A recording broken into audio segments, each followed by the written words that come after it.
আজকের আমার বাড়ির পাশে হনুমান, তাহলে তোমাদেরকে পুরো শুরু থেকে শান্তনু, তোমরা দেখে শান্তনু মিনি বলো। আমার একটা দাদা রাস্তা থেকে আসছিলাম, আস্তে আস্তে দেখি না আমাদের বাড়ির পাশে একটা হনুমান দাঁড়িয়ে রয়েছে, তার মতনই আছে, কিন্তু আমরাও হনুমানের মতন হয়ে গেছি। তোমরা ভিডিওটা দেখতে থাকো।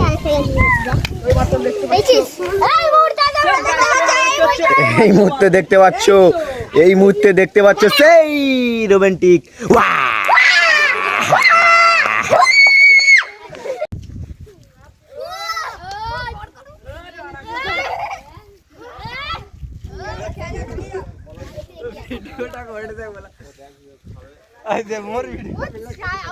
তাহলে তোমরা ভিডিওটা দেখে কিছু না কিছু বুঝতে পারলে। হনুমান তো হনুমানের জায়গায় বসে আছে, কিন্তু আমরা হনুমানের পথ ছাড়ি। কি বোঝা গেল আমরা বড় হনুমান। ওদের কথা বলি, আমার বাড়ির পাশে আমার ভিডিওটা যারা দেখছো তারা কিছু মাইন্ড করে সাবস্ক্রাইবারদের কিছু এন্টারটেনমেন্ট দেওয়ার জন্য তার জন্য কথাগুলো বললাম। তোমাদেরকে আর একটা কথা বলি যে আমার আর একটা পাশাপাশি ইউটিউব চ্যানেল রয়েছে, শান্তনু ক্রিয়েশন, চ্যানেলে সাবস্ক্রাইব করে আসতে পারো যারা ফেসবুকে এই ভিডিওটা দেখবে। তোমরা একটু পাশে থেকে ভাইটাকে সাপোর্ট করে দিও, তোমাদের ভাই তোমাদের জন্য ভালো ভালো প্রত্যেক কন্টেন্ট আনতে পারবে। তাহলে এখানে ভিডিওটা শেষ করি, আর তোমরা আবার বলো রাধে রাধে।